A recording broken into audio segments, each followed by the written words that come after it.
menjelaskan tentang Uniform Cost Search.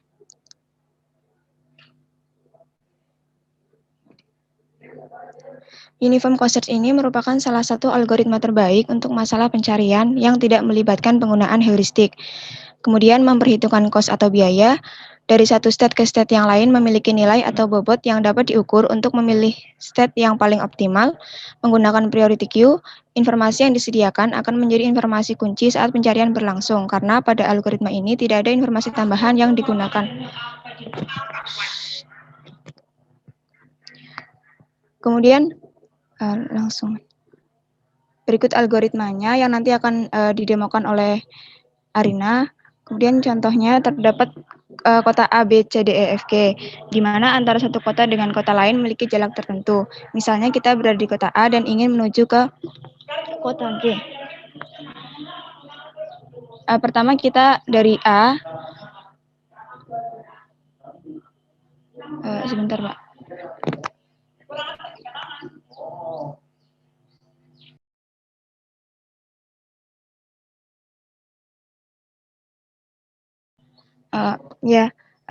Kemudian selanjutnya kita milih cost yang paling kecil dari A, D, atau AB, maka kita ke AD. Selanjutnya dari D ini kita bisa ke F, ADF atau ADE. Kemudian tadi masih yang B, harganya sama-sama, cost-nya sama-sama 5. Misalnya kita pilih yang B, kemudian alternatifnya E, F, dan C yang harganya ke E ini 5, ke F 5, dan ke C 6.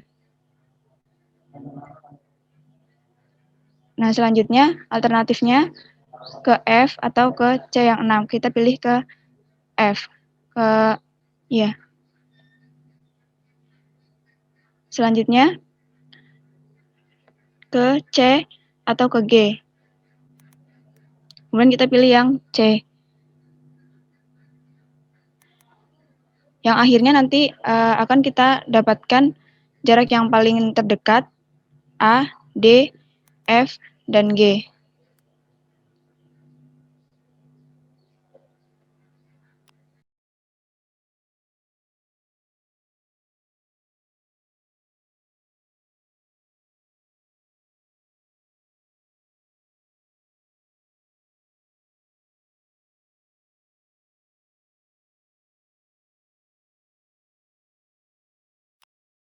Terputus ya?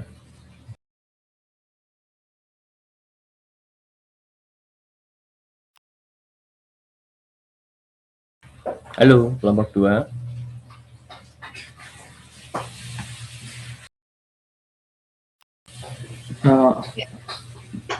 Mohon maaf Pak, kayaknya terputus. Saya akan mengenai uniform cost search ini dari sisi kelebihannya. Nah, kelebihannya itu karena memiliki konsep seperti BFS, maka uniform cost search ini menjamin adanya solusi yang terbaik. Dengan kata lain, pencariannya optimal dan komplit. Kemudian dia akan mencari bobot kumulatif yang paling rendah dengan memiliki biaya yang paling rendah. Nah, next kekurangan. Nah, kekurangannya sendiri itu penyimpanan akan sangat besar karena akan secara penyimpanannya akan secara eksponensial. Kemudian bisa jadi algoritmanya terjebak karena mempertimbangkan setiap jam. Kemudian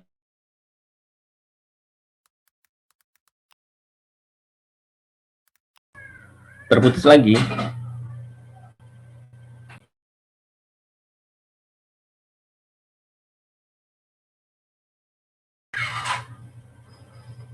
Halo, kelompok 2. Maaf Pak, terputus lagi.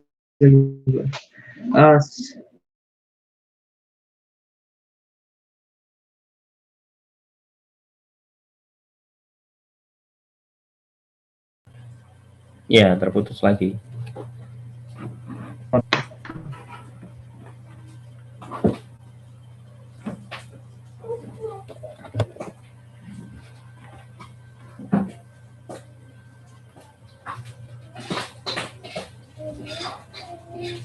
Gimana kelompok 2?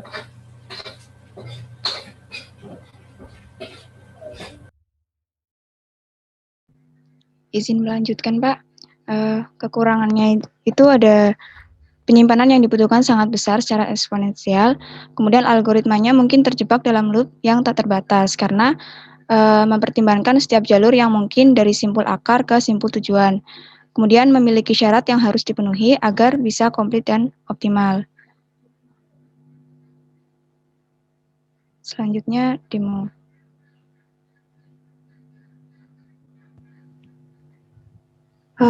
Untuk demo, data yang digunakan adalah data peta Romania. Data ini punya atribut. Yang pertama itu kota asal, kemudian ada kota tujuan, dan cost dari kota asal ke kota tujuan.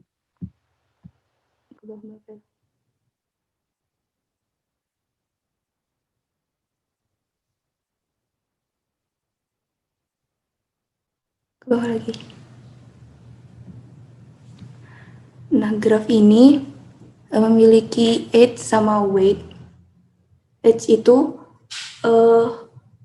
list node-node yang merupakan tangga dari suatu node. Kemudian weight ini adalah cost dari suatu node ke node lain gitu. Nah, untuk merubah data tadi menjadi graf bisa dibuat seperti itu.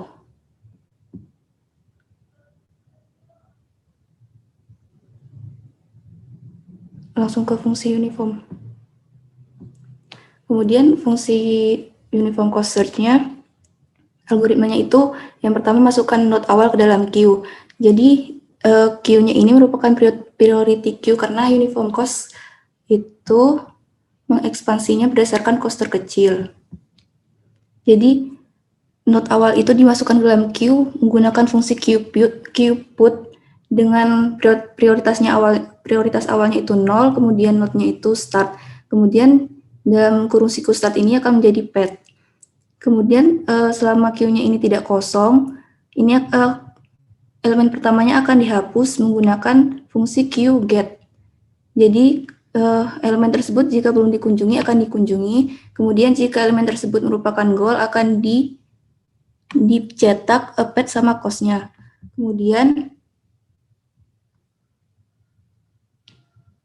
Kemudian neighbor atau child dari elemen tersebut akan dimasukkan ke dalam queue dengan prioritasnya merupakan kumulatif dari cost, jadi total cost-nya itu. Nah, misalkan dari Arad ke Bukares, itu diperoleh, ke bawah lagi Mbak Bel. Diperoleh petnya itu dari Arad, Sibiu, kemudian Rimniku Vilsea, kemudian ke Pitesti dan ke Bukares dengan total cost-nya adalah 418. Oke, terima kasih kelompok 2. Oke, kelompok 3. Izin share screen ya, Pak. Silakan, Lukman.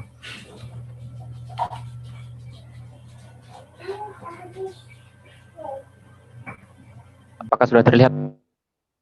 Sudah, ya, silakan. Dimulai ya, Pak. Perkenalkan, kami dari kelompok 3 yang beranggotakan saya sendiri, Lukman dari Ilyasa, kemudian Nabila, kemudian ada Wasilah dan Muhammad Aris akan mempresentasikan tentang depth first search.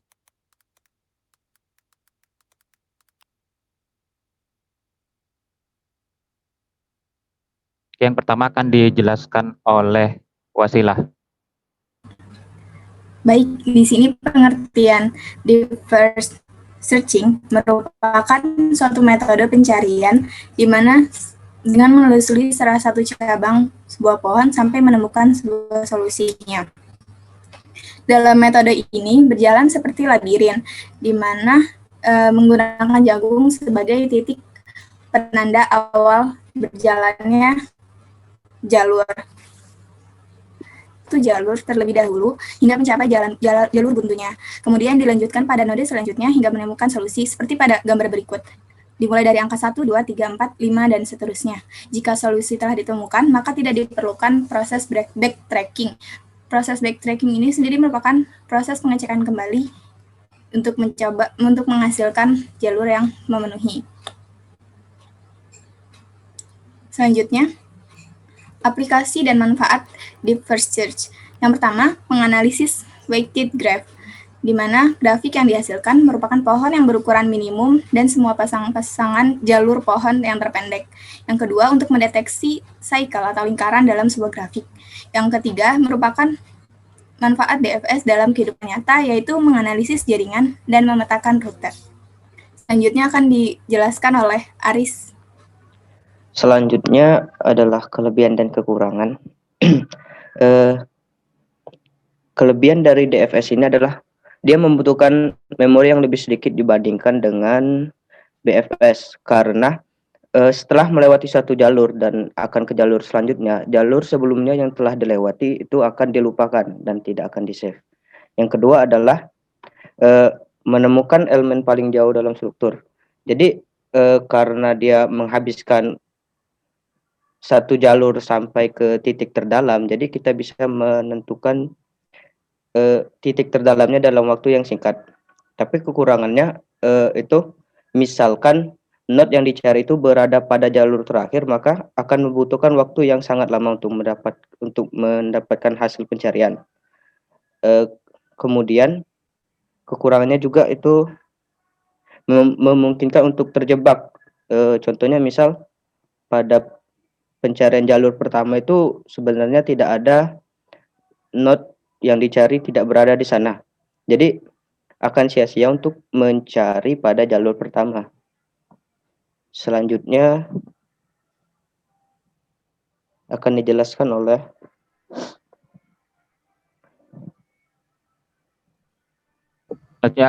oleh Nabila.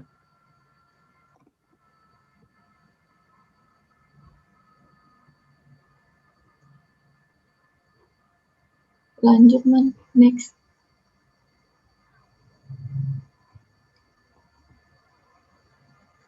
Nah, ini contohnya ya. Jadi, di sini kita punya graf ini, terus start nodenya di A. Nah, sedangkan goalnya kita mau ke G. Nah, untuk langkah pengerjaannya, pertama itu kita berada di start A.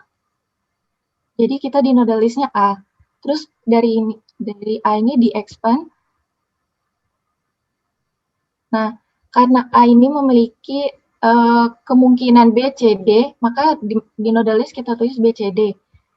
Nah, selanjutnya kita ke B terlebih dahulu. B di-expand.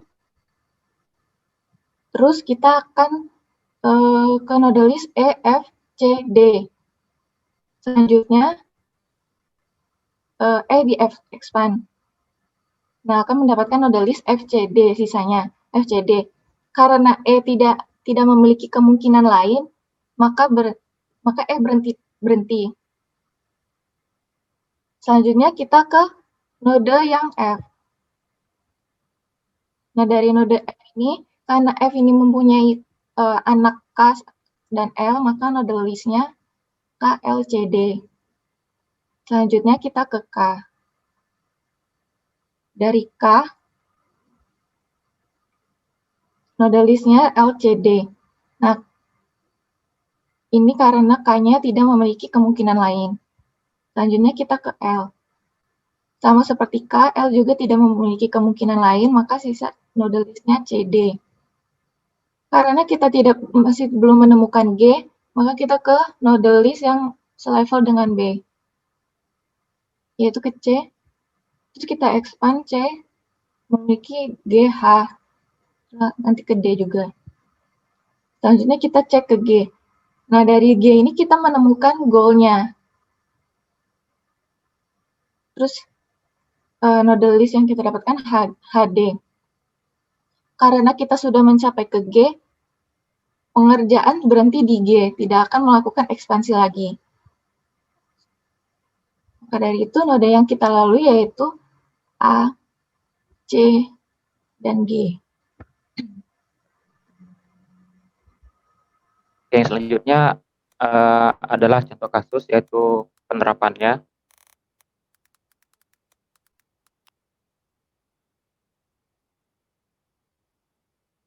Untuk penerapannya sendiri, kami menggunakan data dari GitHub, yaitu tentang Modern List Journal yang bernama crisisEdge.csv.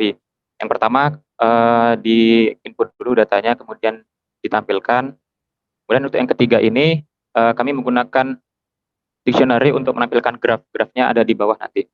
Kemudian yang selanjutnya, ini mengeprint untuk edge masing-masing dari nodes-nya. Kemudian untuk yang kelima, graph key adalah masing-masing nodes. Yang selanjutnya untuk fungsi DFS-nya seperti yang sudah dijelaskan sebelumnya, bahwa kita mengecek terlebih dahulu node paling awal yaitu paling kiri dan langsung masuk ke bagian paling dalam. Nah, untuk di sini kami mencoba menggunakan start node yaitu dengan nama Alison MG, kemudian goal-nya adalah Scarlock, Turlock, ya itu. Kemudian didapatkan pet yaitu Alison, Dubois, Bohanan, dan Turlock. Kemudian seperti yang sudah saya jelaskan sebelumnya bahwa ditampilkan untuk grafnya. Oke, mungkin sekian presentasi dari kelompok 3. Kurang lebihnya mohon maaf. Wassalamualaikum warahmatullahi wabarakatuh. Waalaikumsalam warahmatullahi wabarakatuh. Oke, berikutnya.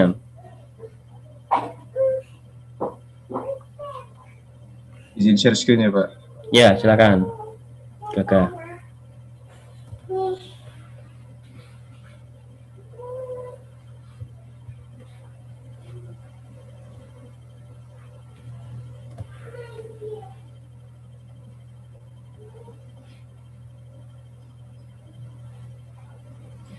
Sudah terlihat, Pak? Ya, udah. Ya, Assalamualaikum warahmatullahi wabarakatuh. Perkenalkan, kami dari kelompok 4 yang anggotanya terdiri dari saya sendiri, Muhammad Gagabung Fanani, dan ada Yaski, Asti, dan Zuratul Rofi. Kali ini kami akan membahas tentang depth limited search.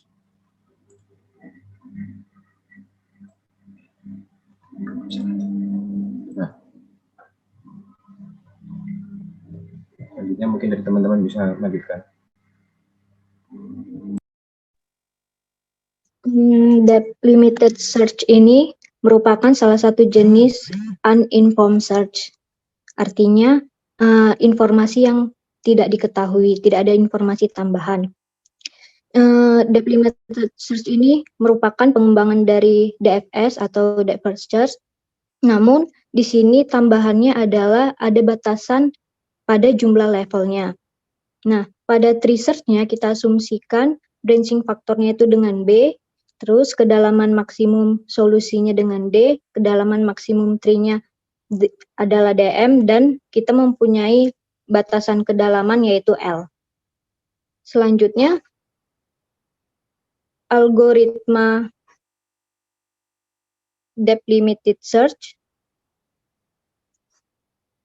Yang pertama, kita tetapkan node awalnya dan menentukan batas kedalamannya.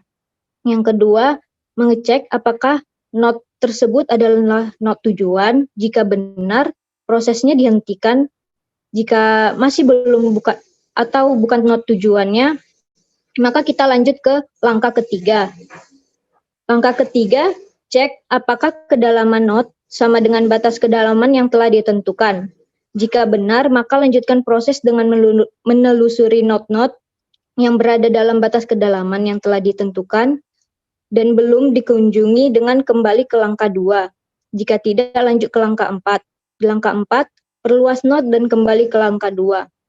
Contohnya, kita tetapkan node awal kita di S sebelumnya, dan node tujuan kita ke J. Di S kita expand node-nya dan kita mempunyai child node-nya itu A dan B.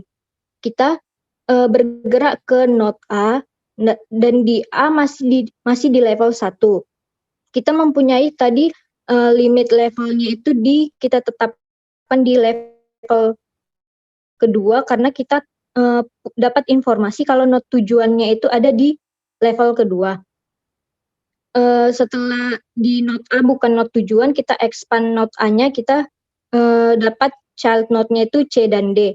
kita bergerak ke node C, dan di node C itu bukan node tujuan. Lalu karena C itu udah batas kedalaman levelnya, kita tidak bisa mengekspand C. Kita bergerak ke child node A yang lain, yaitu node D. Karena D bukan node tujuan, kita kembali ke level 1, kita ke node B atau child node S yang lain. Setelah di node B, kita expand node B-nya, kita ketemu node I, karena I udah berada di batas kedalaman level, kita tidak bisa expand, terus kita ke node lain yaitu node J, dan kita menemukan node tujuannya. Selanjutnya, kelebihan depth limited search. Yang pertama tadi mengatasi kelemahan DFS, yang mana jika jumlah level kedalaman tree-nya tidak terhingga, kita bisa membatasi level maksimum dari jalur solusinya. Yang kedua, kompleksitas waktunya yaitu B pangkat L akan lebih baik, atau waktu pencarian lebih cepat dibanding dengan DFS. Kelebihan yang ketiga, kompleksitas space-nya atau memori yang dibutuhkan itu adalah B kali L atau linear space, di mana memori yang dibutuhkan lebih efisien dibandingkan dengan DFS. Selanjutnya, kekurangan depth limited search akan dijelaskan oleh Yaski.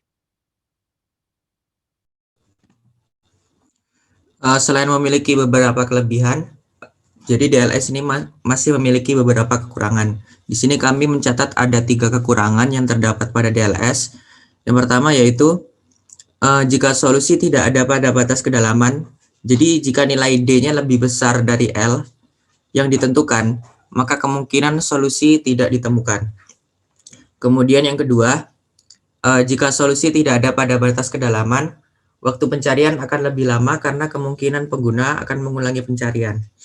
Jadi semisalkan solusinya ada di level 10, tetapi kita mencobanya dari level 1, itu tidak akan ketemu, maka kita akan melakukan pencarian.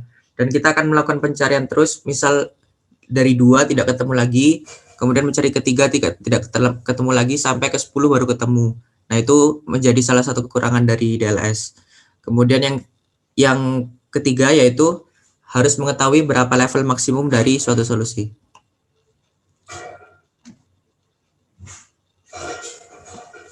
Selanjutnya adalah contoh kasus.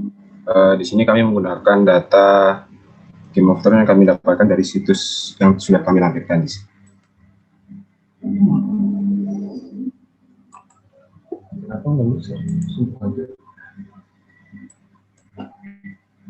Pertama, kami input datanya terlebih dahulu. Kemudian untuk membentuk grafnya, kami menggunakan dictionary dari collection. Nah, ini ada fungsi add edge sama generate edge untuk menambahkan edge pada graf. Kemudian ini untuk menampilkan node-node-nya, dan ini untuk menampilkan relasi antar node-nya. Selanjutnya, ini adalah grafnya. Kemudian setelah itu kami membuat fungsi depth limit search-nya dengan parameter mulai, tujuan, jalur, level, dan limit. Nah, pertama kita menambahkan jalur terlebih dahulu dengan parameter mulai. Kemudian kita cek apakah mulai itu sudah sama dengan tujuan. Jika sudah sama, maka fungsi akan mengeluarkan output tujuan telah berhasil dicapai dan fungsi akan berhenti. Jika tidak, maka fungsi akan mengeluarkan output tujuan masih belum dicapai. Kemudian akan dilakukan pengujian kembali apakah level sudah sama dengan limit atau belum. Jika sudah sama, maka akan mengeluarkan keluaran false dan fungsi akan berhenti. Jika tidak, maka akan mengeluarkan pengerahan node saat ini dengan nilai yaitu mulai. Kemudian untuk setiap child dalam graf yang dimulai dengan mulai, dicek kondisinya apakah di search telah memenuhi parameter ini. Jika sudah, maka akan mengeluarkan output return jalur. Kemudian akan dari jalur tadi akan di pop dan fungsi akan berhenti. Nah, ini mohon maaf, ini sebelumnya urutannya terbalik, harusnya yang ini itu dideklarasikan sebelum kita menginput. Nah, kemudian akan ditentukan nilai dari jalur ini, yaitu list, dan dicek jika res itu tadi di research dengan parameter mulai, tujuan, jalur, dan ini levelnya 0 dengan limit yang sudah ditentukan, maka akan merupakan jalur goal telah ditemukan. Jika tidak, maka tidak terdapat jalur yang ditemukan pada batas kedalaman yang telah ditentukan. Kemudian kita akan mencoba dengan memasukkan inputnya terlebih dahulu. Mulai ini adalah node awalnya, kemudian tujuan ini adalah node tujuan yang akan dicapai. Dan limit ini adalah batas kedalaman yang kita tentukan. Di sini kami memasukkan nama Tywin dan Tyrion. Tyrion sendiri untuk pemeran yang akan dicapai dengan batas kedalaman yang kami tentukan adalah 3. Maka fungsi dari yang telah kami buat ini menemukan outputnya, yaitu kita dapatkan jalur dari Tywin ke Tyrion, yaitu melalui Cersei, Jaime, kemudian mencapai Tyrion. Mungkin sekian yang dapat saya sampaikan. Terima kasih. Assalamualaikum warahmatullahi wabarakatuh. Waalaikumsalam warahmatullahi wabarakatuh. Oke, terima kasih Gaga. Nah, menarik ya, jadi menggunakan Game of Thrones ya. Oke, berikutnya.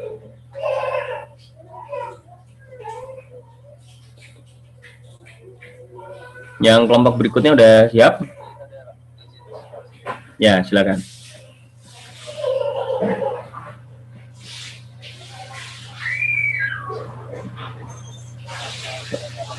Oke, sip. Ya.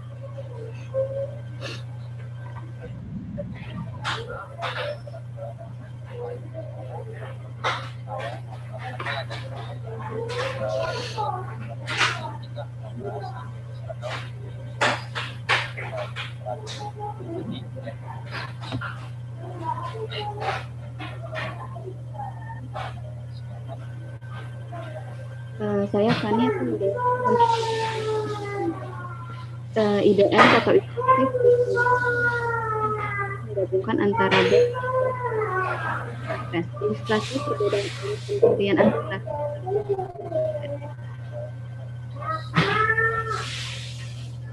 ilustrasi perbedaan alur pencarian antara dapat dilihat graf kedua.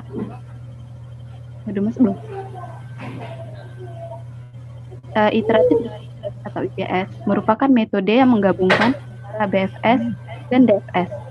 Ilustrasi perbedaan alur pencarian antara BFS dan DFS dapat dilihat berikut.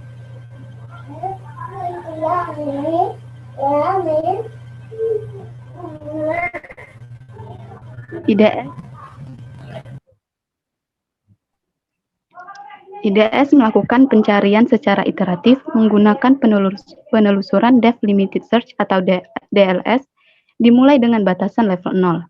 Jika belum ditemukan solusi, maka dilakukan iterasi kedua dengan batasan level 1, dan seterusnya. Sedangkan proses pencariannya dilakukan dengan menelusuri satu node dalam setiap level dari yang paling kiri hingga yang ke kanan. Jika pada level yang paling dalam solusi belum ditemukan, maka pencarian dilanjutkan pada node sebelah kanan. Demikian seterusnya sampai ditemukannya solusi.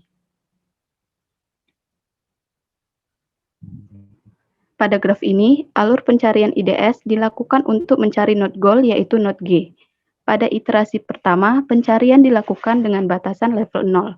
Pada iterasi kedua, pencarian dilakukan dengan batasan level 1. Karena belum ditemukannya solusi, maka dilanjutkan dengan iterasi ketiga dengan batasan level 2.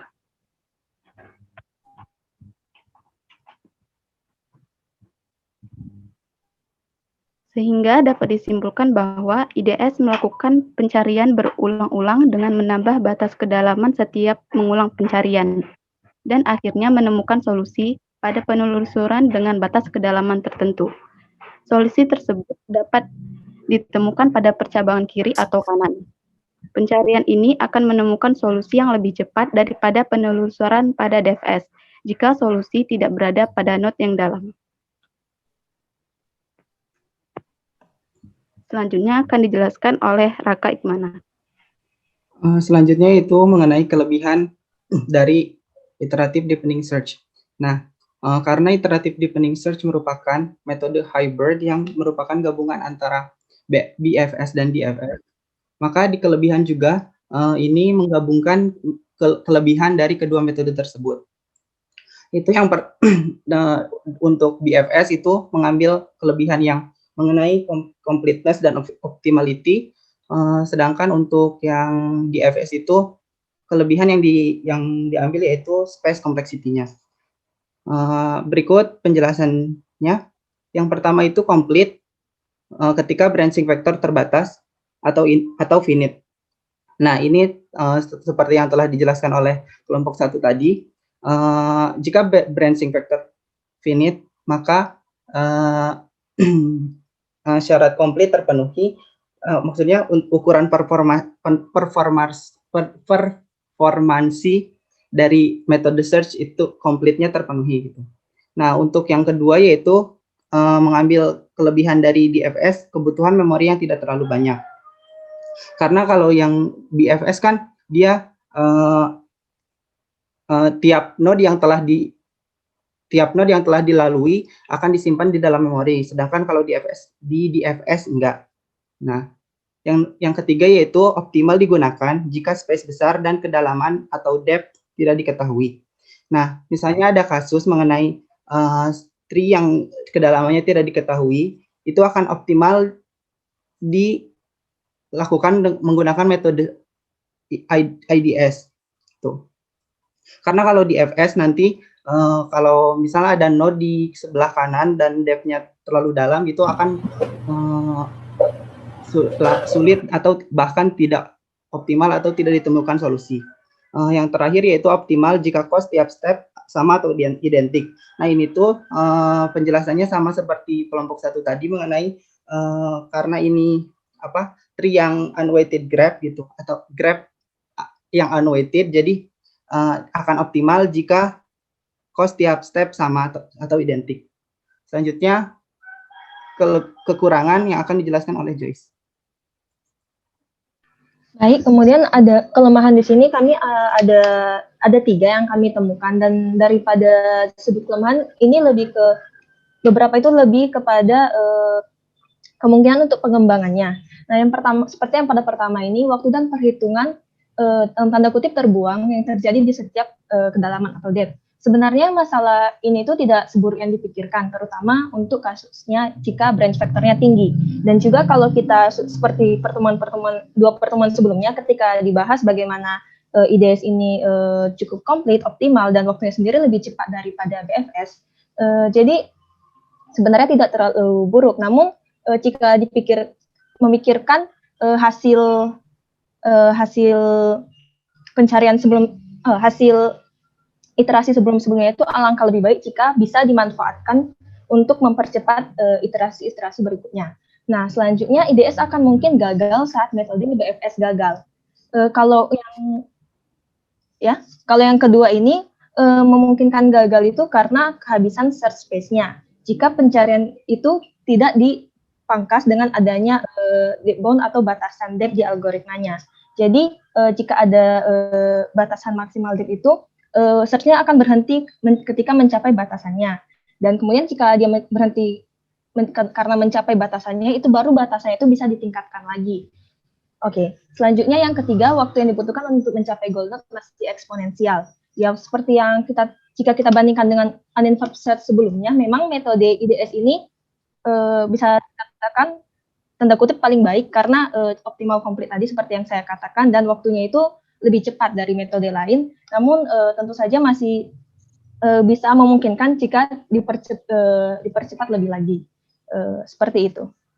Selanjutnya akan dilanjutkan oleh Fatah.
Belum?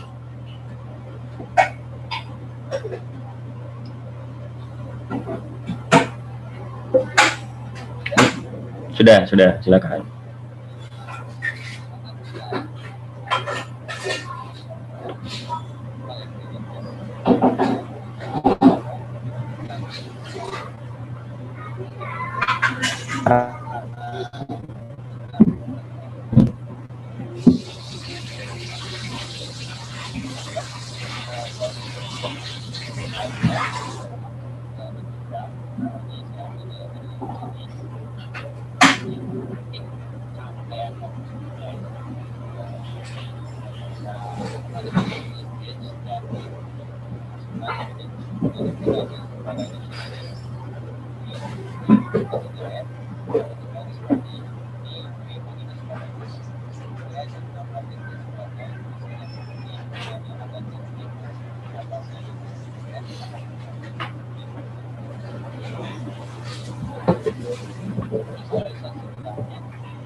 Oke, terima kasih Fatah dan teman-teman di kelompok 5 ya. Ini kayaknya menarik nih. Saya senang lihat teman-teman menggunakan beberapa banyak contoh ya dari apa namanya dari apa? Saya lupa nama novelnya.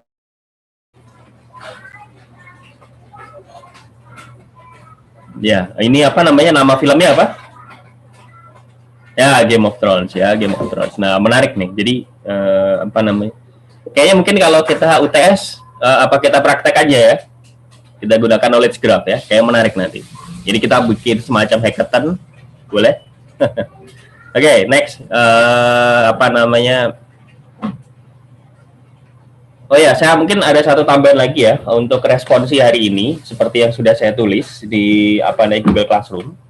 Dari hasil presentasi kalian saya jadi tertarik ya. Sebenarnya kemarin saya terpikir untuk ada beberapa tipe jenis UTS gitu ya. Nah, sekarang kalian boleh usul ada UTS seperti apa yang mungkin cocok untuk kita ya. Nah, kayaknya menarik kalau misalnya kita buat dengan praktek gitu ya. Nah, boleh juga. Oke, next kelompok berapa nih? Kelompok 6 ya? Ya, silakan. Ya, Pak. Silakan.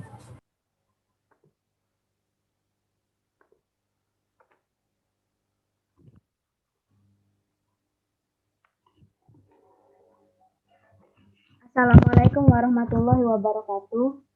Kami dari kelompok 6 yang beranggotakan Agnes Septi, saya sendiri Aisyah, Ihza, dan Muhammad Ibrah akan mempresentasikan mengenai bidirectional search. Yang pertama adalah definisi dilanjutkan oleh Agnes. Jadi, bidirectional search ini biasa juga disebut dengan pencarian dua arah, yang merupakan salah satu metode pencarian jalur yang menggunakan dua alur logika pencarian, yaitu forward search dan backward search. Untuk forward search ini pencariannya dilakukan dari node awal menuju goal node, dan sebaliknya backward search dilakukan dari goal node menuju start node-nya. Seperti yang bisa dilihat di salah satu contoh graf sederhana ini, di mana node 1 merupakan start node-nya dan goal node-nya itu node nomor 16. Jadi secara bersamaan akan dilakukan pencarian dari awal node 1 dan dari node 16 menuju node awal, yang kemudian pencarian akan berhenti ketika kedua pencarian ini akan bertemu di salah satu node, yaitu di intersection node. Dalam hal ini, intersection node-nya itu adalah node nomor 9. Kemudian, dalam bidirectional search ini, kita dapat menerapkan berbagai algoritma pencarian seperti BFF, DSS, dan lain-lain. Selanjutnya akan dilanjutkan oleh Ibrah. Baik, selanjutnya merupakan kelebihan dan kekurangan. Untuk kelebihannya sendiri, yang pertama, cepat. Yang kedua, memori yang digunakan lebih sedikit. Kenapa cepat dan memorinya lebih sedikit? Karena ini berkaitan dengan sistem forward dan backward search itu sendiri. Di mana idealnya, baik dalam forward maupun backward, hanya dibutuhkan pencarian sampai setengah kedalaman grafnya. Jadi, forward hanya dibutuhkan setengah, backward juga dibutuhkan setengah, sehingga memorinya jadi lebih sedikit. Yang ketiga, mengurangi pengunjungan node yang berlebihan. Baik, di dalam BID search ini, kita tahu bahwa pencariannya optimal, sehingga bisa menemukan solusi terbaik, di mana dalam solusi terbaik sudah tidak ada node-node yang tidak perlu dikunjungi. Itu kekurangannya sendiri. Yang pertama, pengimplementasinya yang sulit. Mengapa implementasinya sulit? Karena forward dan backward ini bisa diterapkan dua algoritma pencarian. Dua algoritma pencarian yang berbeda, sehingga perlu kehati-hatian ekstra saat menerapkan dua algoritma tersebut. Yang kedua, informasi goal state harus diketahui dahulu. Nah, ini merupakan syarat dalam BID search, di mana dalam BID search ini harus diketahui dua node terlebih dahulu, yaitu start node dan goal node. Yang ketiga, dalam kondisi tertentu, backward search tidak selalu dapat dilakukan. Hal ini karena sangat sulit untuk mengunjungi seluruh node pada pencarian backward. Selanjutnya merupakan contoh kasus yang akan dijelaskan oleh Iza. Oke, baik. Contoh kasus yang kami ambil ini ada seorang lulusan sains data itu ditunjuk menjadi event organizer untuk kegiatan reuni angkatan. Kemudian koordinatornya itu menugaskan kepada si Zidan ini untuk mengelompokkan alumni dengan harapan nanti alumni yang dalam satu kelompok itu tidak merasa canggung dan dapat saling mengenalkan satu sama lain. Jadi Zidan itu nanti diberi data keterkenalan antara alumni satu sama lain dalam bentuk graf. Seperti pada gambar yang akan ditampilkan pada slide berikutnya. Karena Zidan ini ambisius, Zidan ingin menciptakan suatu program yang dapat mengelompokkan alumni tersebut secara otomatis gitu. Untuk percobaannya, Zidan memerlukan bantuan ya untuk menentukan siapa yang harus sekelompok dengan alumni 3 dan alumni 15. Ini istilah untuk alumni. Contohnya seperti ini. Jadi graf ini adalah visualisasi keterkenalan antara alumni gitu. Jadi untuk yang tadi kita ingin mencari tahu siapa sih yang kira-kira cocok untuk sekelompok sama alumni yang nomor 3 dan alumni yang nomor 15 gitu. Dan ini adalah visualisasi dari keterkenalan antara alumni.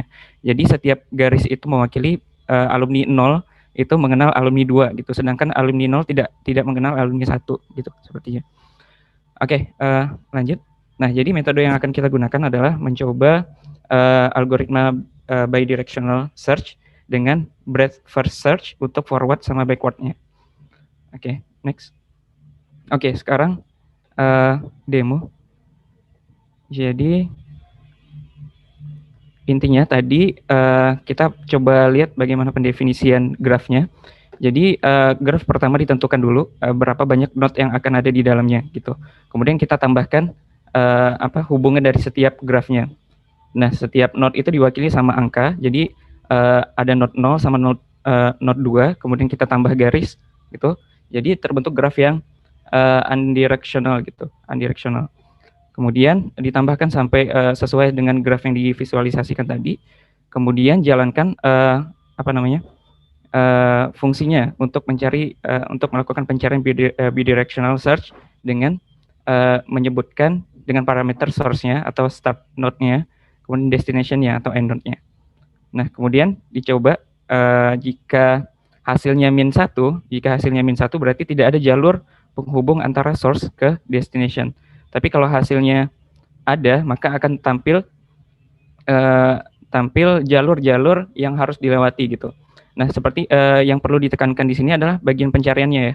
Jadi bidirectional search ini tidak mendefinisikan bagaimana cara pencariannya, cara algoritma pencariannya, tapi cuma mendefinisikan bahwa kita mencari di end node sama start node gitu, dua-duanya. Jadi nanti kalau misalnya ada visited, ada node yang sama dikunjungin itu dari forward dan backward, ada node yang sama telah dikunjungi, berarti di sana langsung dihubungkan gitu, jalur antara forward dan backward search-nya gitu. Nah, setelah terhubung, kita akan tahu dapat jalurnya dari mana aja gitu, dari start node ke end node. Jadi di sini memang dilakukan sekali-sekali ya backward sama forward search-nya gitu. Nanti setiap sekali pencarian itu nanti dicek dulu apakah ada intersecting node gitu.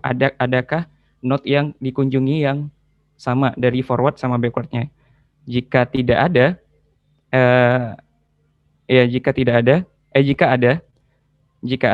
maka nanti print jalur-jalur yang telah dilewati. Oke, mungkin kalau sudah dijalankan, output-nya akan seperti ini. Oke, jadi output-nya adalah pertemuannya pada node ke-8 dan jalur yang dilalui adalah 3, 5, 8, 10, 14, dan 15. Oke, boleh bantu share screen PPT-nya lagi?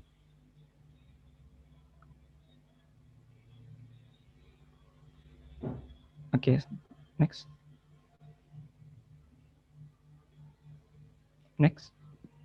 Oke, nah jadi hasil yang didapat adalah 3, 5, 8, 10, 14 sama dengan 15. Artinya ke-6 node alumni ini dapat dijadikan satu kelompok gitu, karena masing-masing memiliki kenalan, karena tadi kan setiap penghubung itu mewakili keterkenalan antara alumninya ya. Jadi 3, 5, 8, 10 sama 14 dan 15 itu bisa dikelompokkan menjadi satu kelompok. Next. Oke, jadi next lagi ya. Sebelumnya, kayak kesimpulan ya.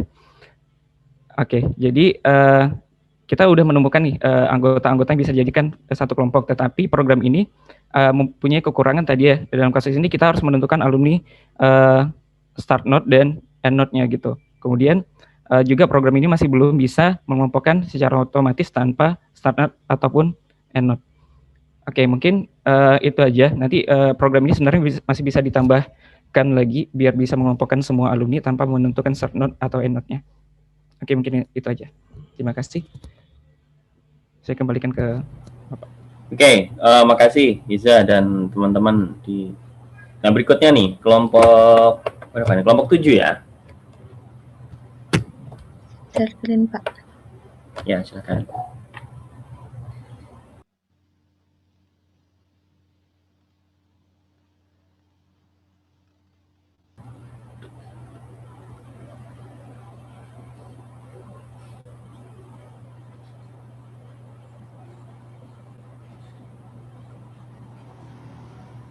Assalamualaikum warahmatullahi wabarakatuh. Baik teman-teman, di sini kami dari kelompok 7 akan membahas tentang greedy based first search. Untuk anggota kelompok kami itu ada Fadila Ahmad, saya sendiri Fatima, Intan Kemala, dan Kiran Aldi. Sedikit penjelasan tentang metode greedy based first search ini. Secara harfiah, greedy berarti rakus atau tamak.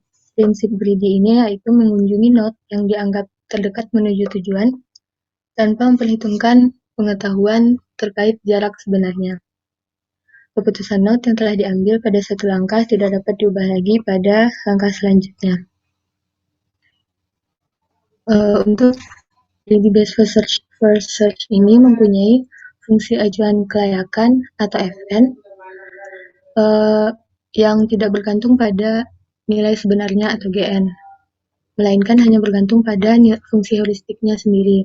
Jadi jika dituliskan FN akan sama dengan HN. Dengan HN adalah estimasi dari cost-nya. Algoritma metode greedy based first search akan dijelaskan oleh Fadil. Selanjutnya algoritma metode greedy based first search. Langkah pertama yaitu tempatkan node permulaan ke dalam open list. Terus selanjutnya langkah kedua, jika open list kosong, berhenti dan titik gagal. Langkah ketiga, hapus node dari open list yang tadi yang mempunyai HN terkecil dan tempatkan pada close list. Langkah keempat, perluas node N dan hasilkan suksesor dari node N. Langkah kelima, periksa suksesor dari N apakah terdapat goal node atau tidak. Jika ada goal node, maka return success dan AG search. Jika tidak ada, ke langkah 6, yaitu untuk setiap suksesor node, cek fungsi evaluasi Fn dan cek apakah node termasuk open list atau close list. Selanjutnya kemudian return ke langkah 2, yaitu jika open list kosong, berhenti dan return gagal, sehingga dia looping sampai dia menemukan node yang goal-nya. Apabila tidak, maka dia gagal. Selanjutnya.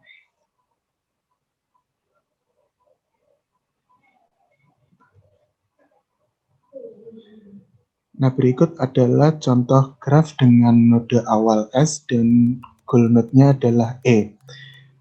Berikut adalah tabel dari nilai heuristiknya dan nodenya. Yang pertama adalah inisialisasi, yaitu masukkan awal node-nya ke open S dan close-nya kosong. Kemudian dari S dilihat suksesornya, yaitu A, B, dan C dimasukkan ke dalam open. Kemudian melakukan iterasi 1, yaitu mengambil node dengan nilai heuristik yang terkecil, yaitu B. Kemudian dimasukkan ke close, yaitu S dan B. Kemudian dari S dan B itu kemudian dicari anakannya, yaitu D dan H. Kemudian dari D dan H itu dipilih dengan heuristik terkecil, yaitu H. Dan kemudian dibuka suksesornya, yaitu F dan G. Dari F dan G itu dipilih dengan heuristik yang terkecil, yaitu G, 3, dan kemudian G mempunyai anak E. Sehingga hasilnya yaitu adalah S, B, H, G, dan E. Selanjutnya, next.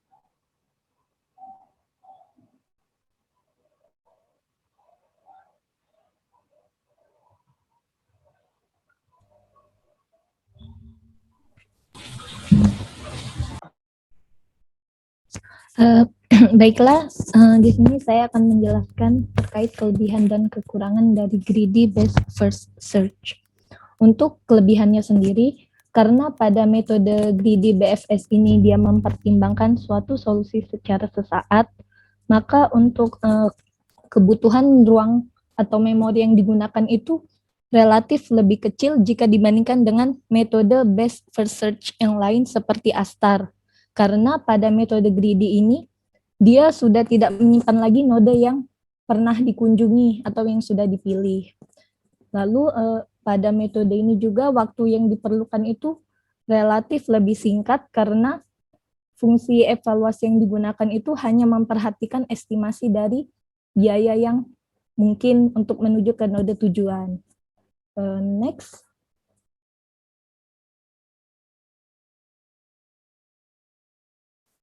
Untuk yang kelemahan greedy based first search ini ada 3. Yang pertama itu dia tidak lengkap karena pada metode greedy ini dia hanya mengunjungi node dengan nilai heuristik yang dianggap paling terkecil, sehingga tidak semua node itu dikunjungi.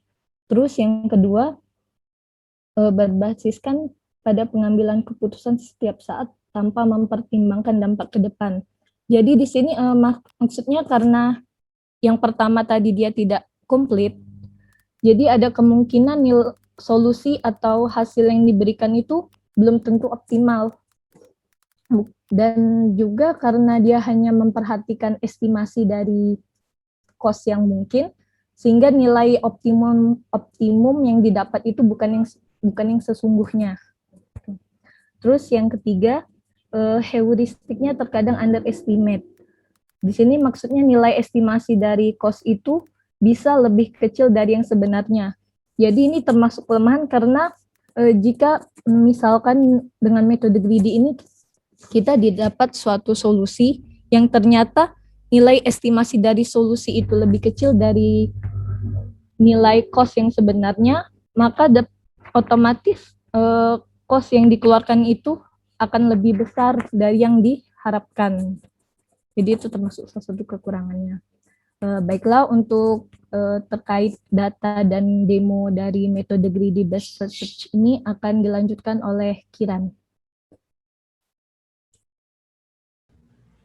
Baik, selanjutnya itu datanya. Data yang kami gunakan sebagai demo yaitu merupakan peta persebaran wilayah di Sumatera Utara, di mana setiap node itu menyatakan kota dan garis penghubung itu menyatakan jarak dan jalurnya ataupun rute. Lanjut.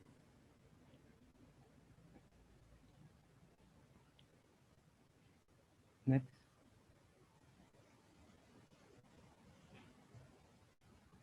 Dan ini data-data jarak antar kota di Sumatera Utara. Jadi untuk jarak heuristiknya kami mengambil data dari situ.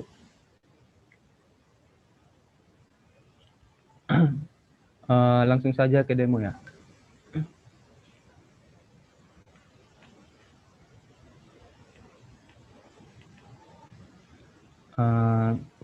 Jadi ini untuk codingan daripada greedy based first search. Yang pertama kita merepresentasikan kelas node. Terus yang kedua itu merepresentasikan kelas rute antar kota. Jadi di sini kita memasukkan data-data dari gambar ataupun peta tadi secara manual. Di sini saya tidak memasukkan semua node sama semua jalur karena mungkin memakan banyak waktu untuk menginputnya. Jadi yang pertama itu ada Padang Sidempuan, di mana Padang Sidempuan ini bertetangga dengan Sibolga, Gunung Tua, dan Cipirok, dan seterusnya. Terus kita menginput jarak heuristik setiap kota ke tujuan. Di sini saya menunjuk tujuannya yaitu Medan. Jadi ini nggak dicoba ini ya, kalau dari Pak, maaf saya potong. Sebenarnya menarik kalau misalnya semua kota dan kota yang terhubung itu tidak usah diketik di sini. Jadi misalnya dalam Excel gitu kan, disimpan dalam CSV, nah nanti bisa dipanggil dari Python-nya gitu ya. Oke, nggak apa-apa, ini lanjut nih, bagus nih. Ya, lanjut. Lanjut, Terus kita menginisialisasi grafnya. Terus ini ada fungsi path to destination, yaitu menentukan jalur-jalur yang akan dilalui ketika mengerun greedy bus first search-nya. Terus ini ada fungsi daripada greedy bus first search, di mana kita menentukan jalur yang akan dilalui, kemudian kita menentukan node-node yang akan dilalui itu berdasarkan jarak terkecil heuristiknya, di mana di sini menggunakan fungsi Q priority queue. Jadi di sini saya juga masih kurang paham gimana secara keseluruhan fungsinya. Jadi langsung saja kita ngerun fungsi mainnya. Jadi destination node-nya itu adalah Medan, terus algoritmanya itu greedy bus first search, dan start node-nya itu adalah Padang Sidimpuan. Jadi dihasilkan jalurnya itu Padang Sidimpuan, Sibolga, Tarutung, Siborong-Borong, dan sampai Medan, di mana jumlah node observasinya itu adalah 13 dan jumlah node yang dilalui itu 10 dan jalur cost-nya itu 451. Baik, sekian.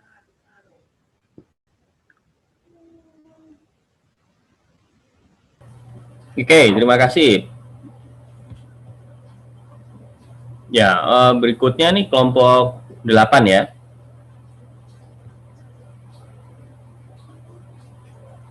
Oke, Pak. Izin share screen deh, Pak. Silakan.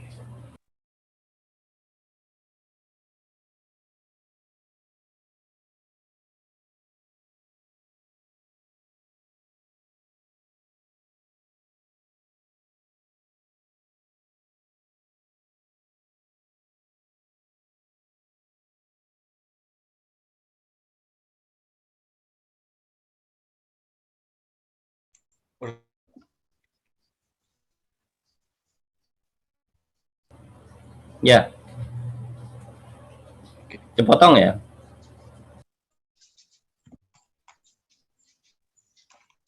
Iya, Pak.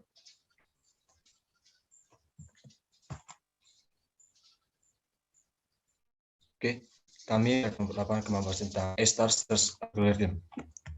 Oke, ini kelompok 8 dari Jalus, Sender Chandro, Talita, dan yang akan dibahas dalam kelebihan kekurangan dan metode akan dibahas oleh Talita.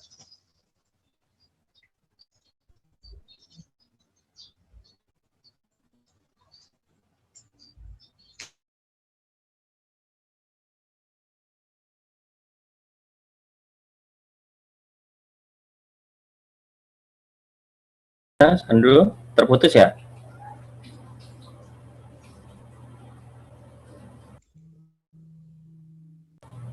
Ada Sandro?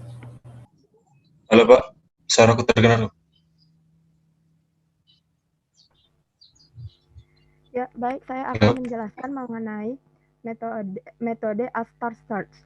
A-star search adalah algoritma pencarian rute terpendek yang merupakan pengembangan dari best first search, di mana best first search ini adalah algoritma yang mengeksplorasi sebuah grafik dengan cara memperluas node atau simpul yang paling menjanjikan yang dipilih sesuai dengan aturan yang ditentukan, di mana simpul yang dikembangkan adalah simpul yang memiliki skor paling kecil dibanding simpul lainnya. Pada A-star terdapat pertimbangan evaluasi cost untuk menghindari expanding path yang mahal. A-star mengevaluasi node dengan menggabungkan GN, yaitu cost untuk mencapai node, dan HN, yaitu cost yang diperlukan dari node untuk mencapai tujuan. Dalam notasi matematika dapat dituliskan sebagai berikut. Next.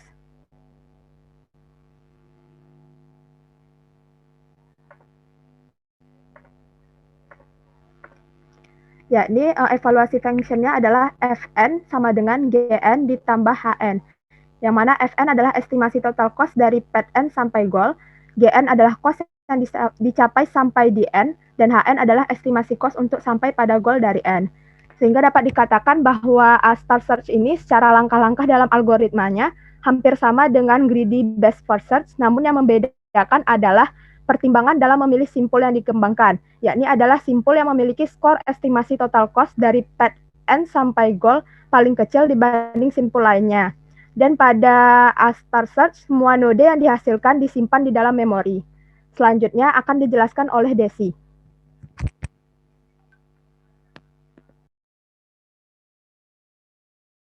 Baik, untuk kelebihan yang pertama adalah komplit dan optimal. Kenapa komplit? Karena menggunakan algoritma tree yang memungkinkan untuk mempertimbangkan node yang telah dilalui, yaitu selama jumlah node-nya itu F kurang dari sama dengan FG terbatas, dan optimal, yaitu tidak pernah overestimate cost dari dan ke node tertentu, karena hanya mengexpand node dengan Fn-nya itu kurang dari sama dengan C bintang atau cost yang optimal. Yang kedua, dapat digunakan untuk memecahkan masalah yang sangat kompleks.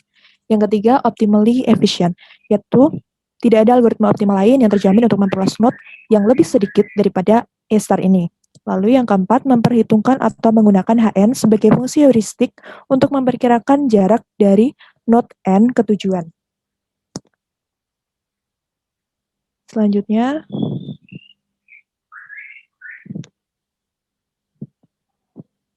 next one.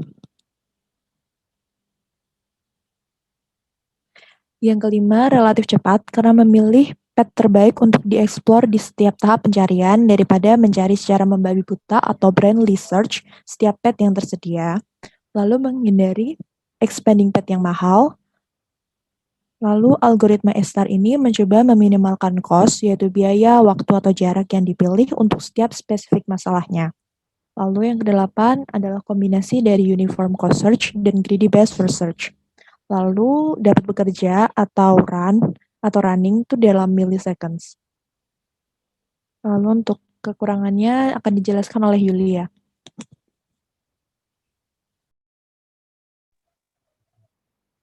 Next one.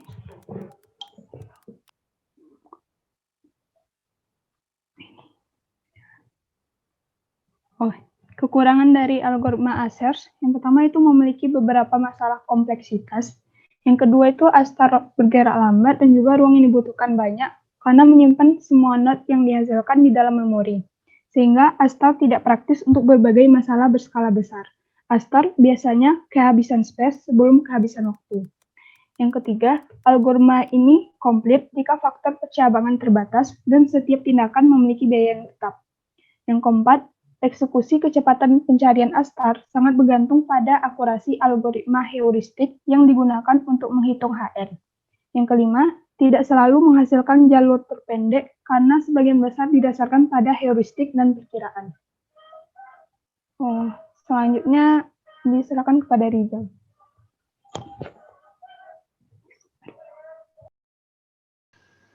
Mohon izin share screen.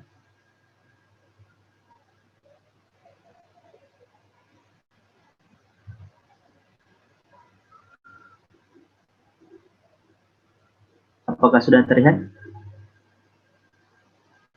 Sudah, ya. Oke, nah jadi ini Astar Pathfinding Algorithm ini source code-nya didapat dari www.anytab.com Astar Search Algorithm in Python. Nah, jadi di source code ini ada beberapa objek dan function yang dibuat. Yang pertama itu adalah objek graph.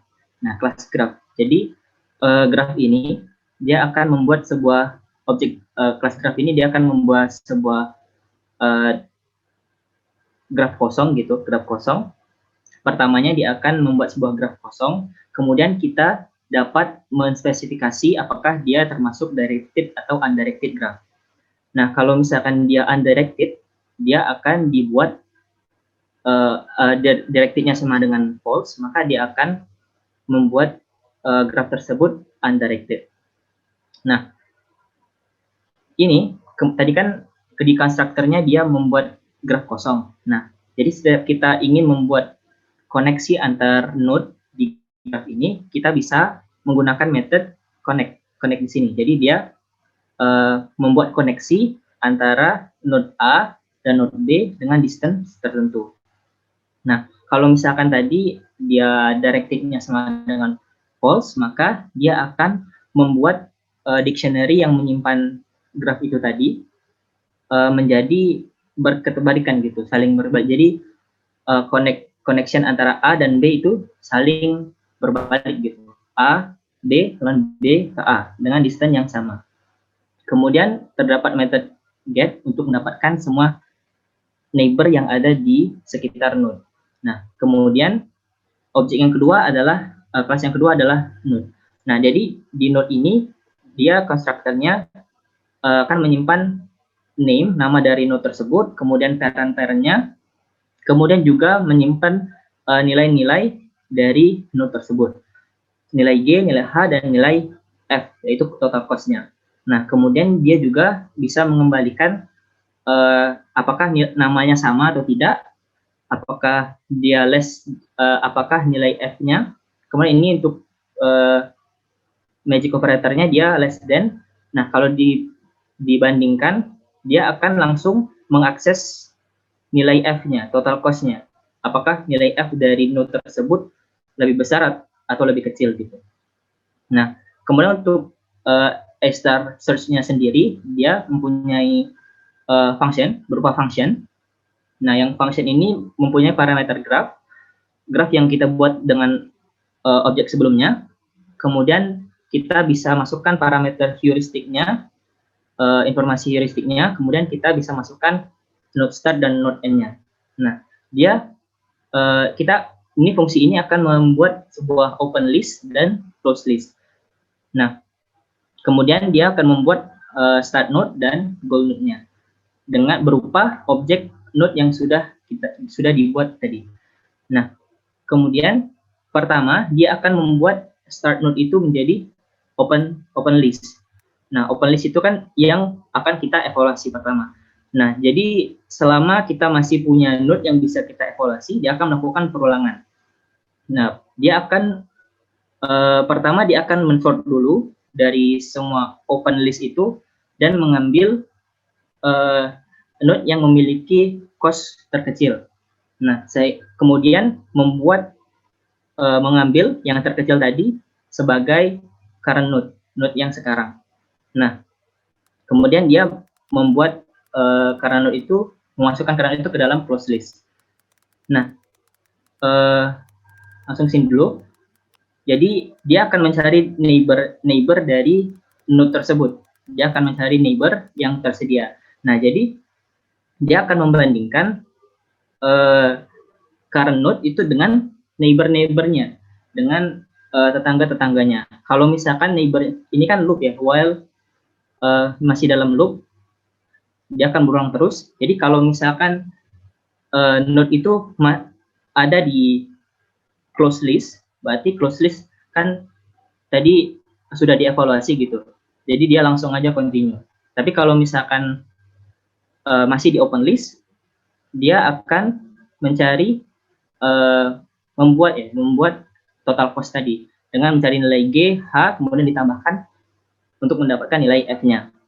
Nah, kalau misalkan nilai F-nya itu masih lebih besar daripada yang ini, add to open ini, dia akan membandingkan semua node yang ada di open dengan neighbor-nya. Kalau misalkan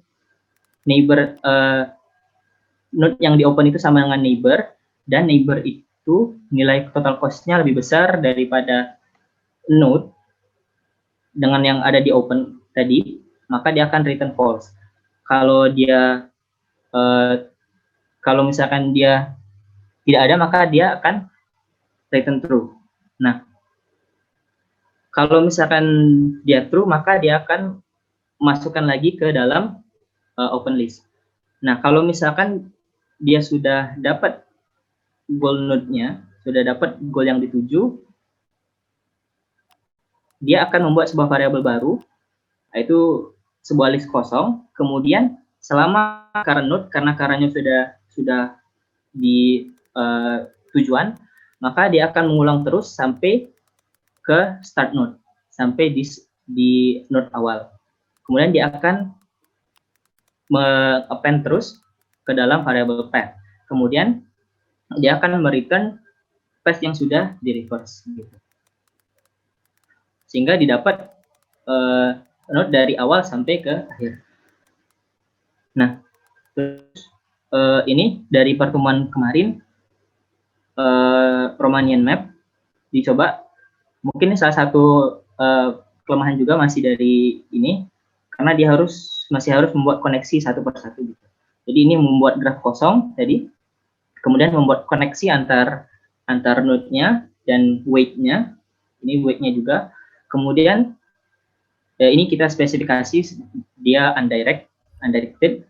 Kemudian kita ya itu sebenarnya sama dengan kelompok sebelumnya ya. Jadi kalau bisa inputnya nggak manual, tapi dari Excel misalnya nanti dalam bentuk CSV bisa diimport gitu ya, Rijal ya. Iya. Oke, lanjut, silakan, bagus. Terus di heuristiknya kita buat sebuah dictionary yang menyimpan straight line distance. Nah ini kan heuristiknya langsung kita dapat dari sini ya. Tujuannya cuma satu sih. Ini Bukares. Jadi untuk tujuan yang berbeda, heuristiknya harus ngisi lagi. Gitu.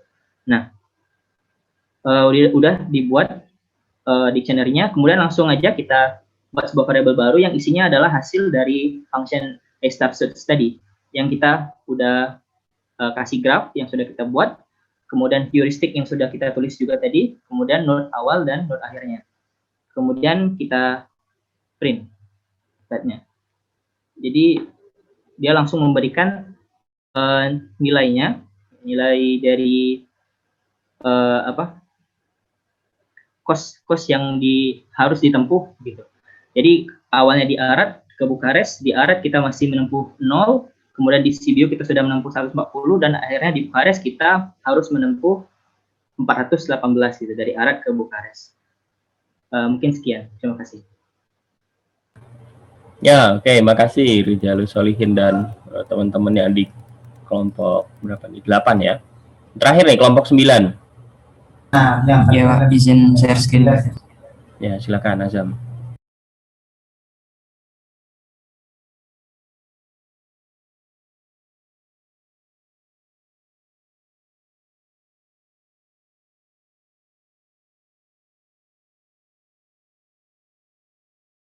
Apakah sudah terlihat, Pak? Ya, sudah. Baik, kenalkan kami dari kelompok 9, berkotakan ada Daris, Sita Dian Maritnya, saya sendiri sama Kiki, dan satunya Kak Sofi. Nah, dari kami sebenarnya kebagiannya tuh milih gitu. Jadi kelompok kami yang sekiranya kami milih untuk Dev-First.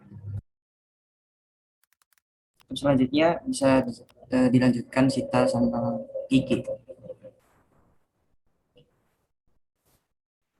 Boleh di next.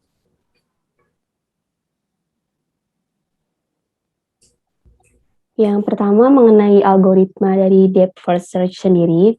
Seperti yang kita ketahui, DFS adalah metode pencarian pada sebuah pohon dengan menelusuri satu cabang sebuah pohon sampai menemukan solusi. Pencariannya dilakukan pada satu node dalam setiap level dari yang paling kiri, kemudian dilanjutkan di node yang sebelah kanan. Jika solusinya tidak ditemukan, maka diperbolehkan untuk melakukan backtracking atau penelusuran kembali ke parent. Selanjutnya, kelebihan dari DFS ini, yang pertama adalah pemakaian memorinya yang hanya sedikit. Yang berbeda jauh dengan BFS, karena prinsip dari DFS ini adalah expand and remove, atau jelajahi dan melupakan. Kemudian yang kedua, jika solusi berada di suksesor yang terlebih dahulu dicari, maka waktu untuk menemukannya lebih singkat. Selanjutnya boleh dilanjut oleh Rizkina. Untuk kekurangannya, jika pohon yang dibangkitkan mempunyai level yang dalam atau tidak terhingga, maka tidak ada jaminan untuk menemukan solusi atau tidak komplit. Terus kekurangan yang kedua, jika terdapat lebih dari satu solusi yang sama tetapi berada dalam level yang berbeda, maka DFS tidak menjamin untuk menemukan solusi yang paling baik. Next. Ini case study-nya menentukan rute perjalanan liburan keluarga dari Bandar Lampung yang bertujuan ke Pulau Jawa.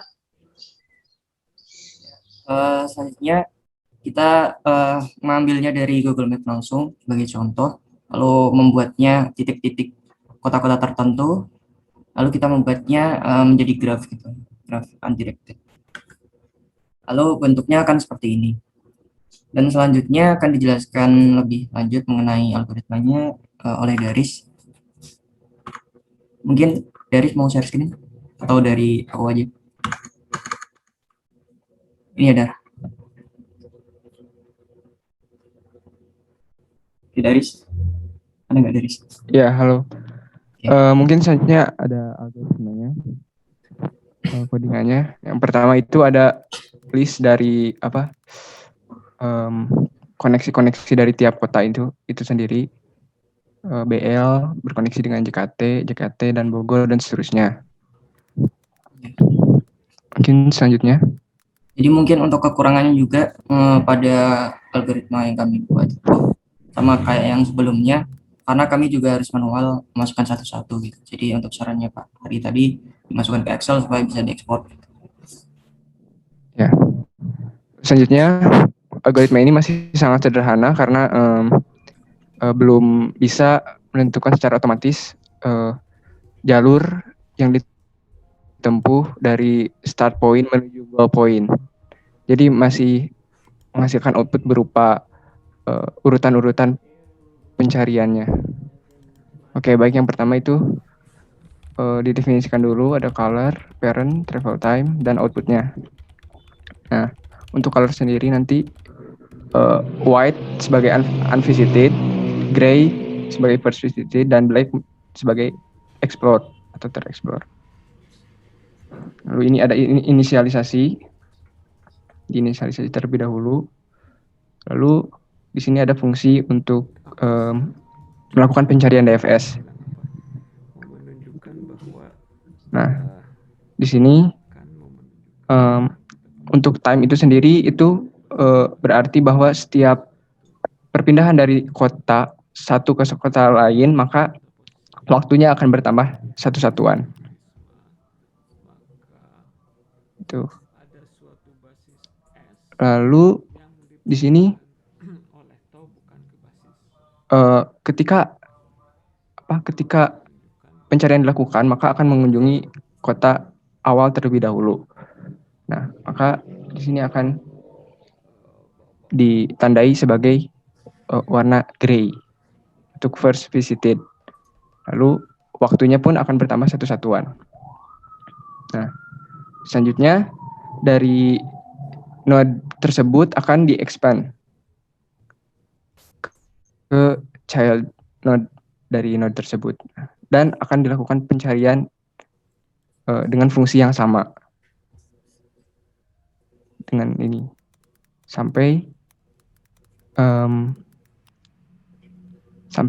akhirnya menuju ke paling dalam dan dia melakukan backtracking gitu, backtracking sampai semuanya ditemukan node yang ada di graf tersebut. Selanjutnya langsung aja buat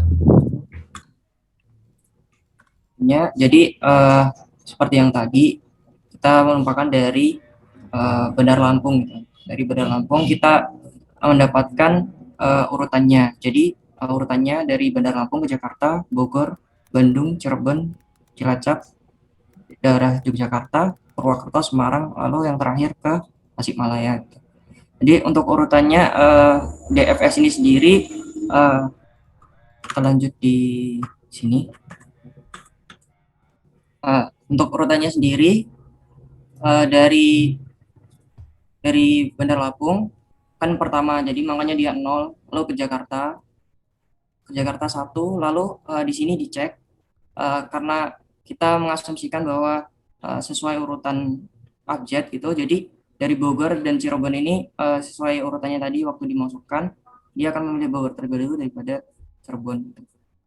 Lalu dia akan ke Bogor, ada kedua, lalu ketiga Bandung, dan di Bandung ini selanjutnya dicek Cirebon atau TSM gitu kan.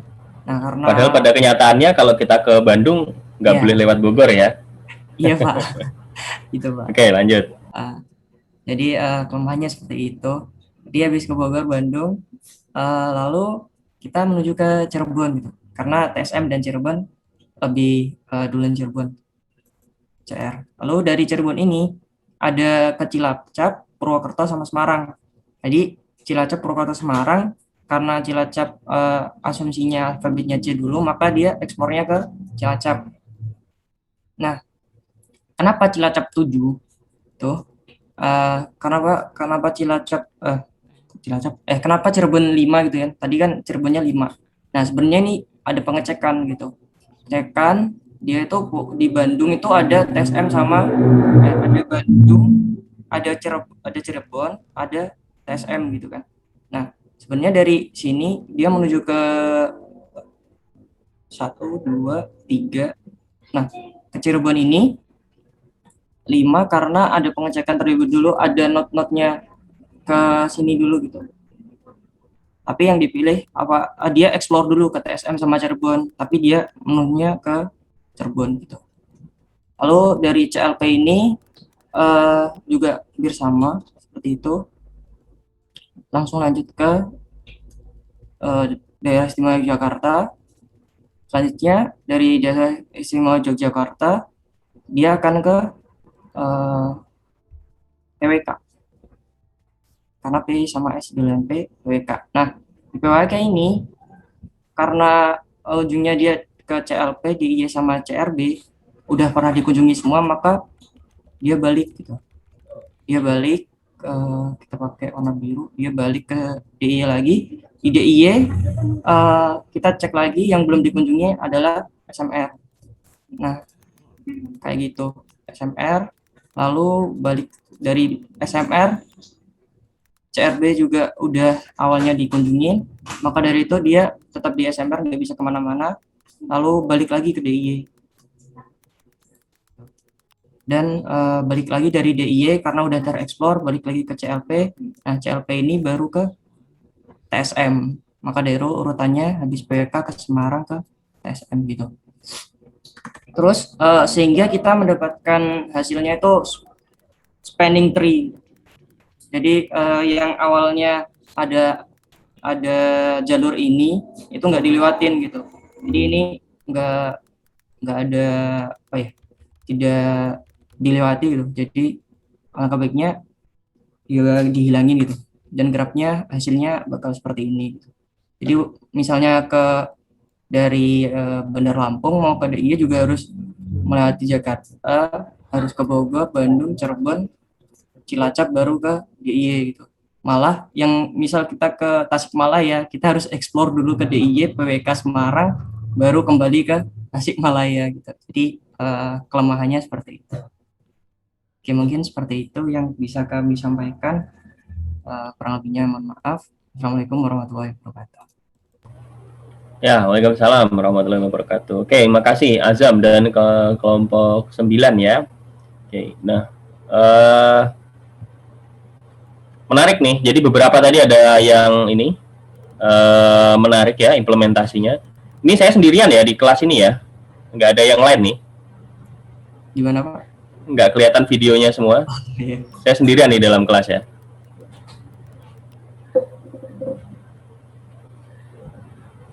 Oke, ya jadi saya apresiasi tadi beberapa ada yang implementasinya bagus ya. Nah, karena sudah mulai masuk ke graph gitu ya, sebenarnya di graph itu banyak sekali yang bisa kita explore ya, dan tree itu kan salah satu salah satu special case ya dari graph ya. Nah, di graph ini banyak sekali sebenarnya yang bisa kita ekspor. Nah, tadi kalau teman-teman ada yang menggunakannya untuk pencarian kota gitu kan, kemudian tokoh ya. Kalau tokoh gitu kan, itu kan belum masuk juga kan padahal ke knowledge graph dan lain-lain ya. Nah, saya kalau udah bahas ke graph ini jadi agak dalam tanda kutip gatel gitu, karena topik disertasi saya adalah graph. Ya, jadi banyak sekali penggunaannya ya. Salah satunya sekarang yang paling populer untuk graph itu digunakan untuk mencari molekul ya. Molekulnya ini bisa berupa obat, bisa berupa vaksin ya yang sekarang ini. Terus kemudian juga mencari desain dari genome sequence ya, genom virus gitu ya, termasuk kemarin untuk mengidentifikasi apakah COVID-19 itu generated ataukah memang asli dari alam. Itu juga simulasinya dengan menggunakan graf. Nah, menarik nih. Jadi, nah oke, saya sebenarnya sudah ada beberapa rancangan untuk UTS ya, dan terkait juga untuk penambahan skill dari dan kemampuan dari teman-teman semuanya untuk mata kuliah ini ya. Mata kuliah ini sebenarnya dari awal sudah saya sampaikan bahwa kurikulum yang kalian terima ini masih menggunakan kurikulum yang lama. Makanya memang kita banyak di metode pencarian ya, metode pencarian. Kebetulan kalau yang di kurikulum baru sudah saya perbaiki. Nah, ini kurikulum ini masih kurikulum yang sudah ada pada saat saya datang gitu ya. Nah, tapi menurut saya ini juga masih kurikulum yang cukup bagus ya. Kalian belajar mengenai metode pencarian itu sangat dalam ya, sangat dalam. Nah, nanti kita akan coba lebih perdalam ke dalam studi kasus gitu ya. Jadi kalau sekarang kan nggak mungkin, kayak bagi kalian mungkin kurang seru gitu kan, cuman ngelihat rute-rute jalan mah pakai Google Map juga bisa gitu kan. Nah, padahal seharusnya itu masing-masing tree itu adalah action gitu ya, action atau tindakan yang bisa kita lakukan gitu ya. Nah, nanti kita akan coba cek. Oke, nah untuk hari ini terima kasih teman-teman semuanya, dan untuk tugas responsinya adalah apa sih perbaikan yang bisa kalian berikan pada salah satu metode yang kelemahannya kalian ketahui gitu ya. Cuman perbaikan tersebut sebisa mungkin bukan yang sudah dilakukan gitu. Misalnya gini, BFS itu ada kelemahannya apa gitu kan, terus kemudian kalian mengusulkan nanti harus seperti ini. Nah, padahal itu sudah diimplementasikan di IDS gitu ya. Nah, jadi memang saya sengaja untuk hari ini kalian punya waktu yang cukup gitu ya. Nah, silakan ditulis ya, silakan ditulis. Dan khusus untuk hari ini nilai responsinya akan saya anggap sebagai nilai tugas yang cukup lumayan besar gitu. Jadi tolong kalian desain usulan perbaikan dari metode yang salah satu kalian boleh milih, nggak harus yang di kelompok kalian boleh milih metode apa gitu ya, sedetail-detailnya gitu ya. Nah, mudah-mudahan nanti itu bisa salah satunya untuk memperbaiki ya nilai dari UTS gitu ya. Jadi untuk di UTS nanti saya tidak akan memberikan remedi gitu ya. Untuk remedi nanti akan saya ambil dari nilai tugas ya, nilai tugas. Dan salah satunya adalah untuk yang hari ini ya, untuk responsi hari ini ditambah dengan tadi kalian presentasi untuk di masing-masing kelompok.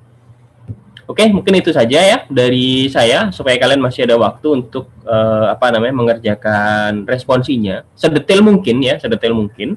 Dan kalian boleh mengeksplor dan tidak harus dari metode yang dikerjakan oleh kelompok kalian.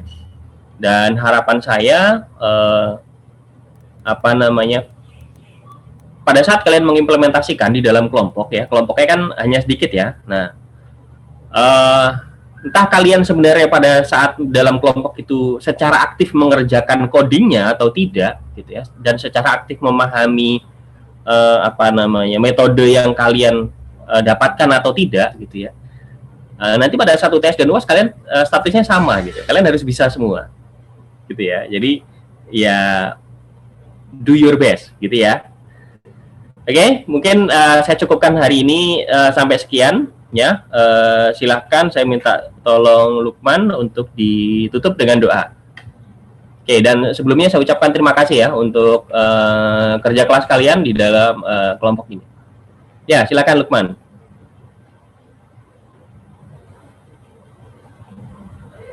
Sebelum menutup perkuliahan pada pagi hari ini, alangkah baiknya kita berdoa menurut agama dan keyakinan masing-masing. Berdoa dipersilahkan.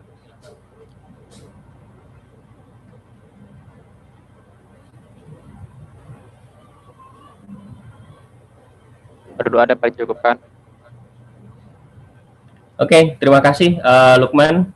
Dan ya juga ditulis ya tadi ya seperti apa usulan UTS dari kalian gitu ya. Masih usulan karena nanti saya akan cek mana yang mungkin paling feasible gitu ya. Dan sepertinya kayaknya menarik ya, nanti suatu saat kita akan membuat sebuah hackathon gitu ya, hackathon dengan kalian boleh menggunakan metode apapun gitu ya di mata kuliah ini. Kan nggak seru apa mata kuliah AI gitu ya, AI itu kan apa namanya selalu identik dengan hackathon. Nah, kita harus ada hackathonnya dong ya. Ya nanti kita coba ya di salah satu kesempatan nanti sebelum UAS. Oke, mungkin dari saya cukupkan, dan silakan teman-teman dipelajari dengan baik ya. Tidak hanya metode yang menjadi bagian kalian gitu ya, karena itu bagian dari mata kuliah, jadi dipelajari dengan detail. Dan dari saya minta maaf kalau ada kesalahan, saya tutup ya. Terima kasih. Assalamualaikum warahmatullahi wabarakatuh. Selamat pagi teman-teman semuanya. Pagi Pak. Waalaikumsalam Bentar Pak. Ya. Ini waktunya tinggal 8 menit Pak. Bukannya jam 10.15 ya? 10 Pak. Jam 10. Iya. Terus gimana maksudnya? Pertanyaannya apa? Ini Pak, kan tadi mintanya mau detail gitu Pak, jadi mungkin waktunya terbatas. Iya nggak apa-apa. Gini aja.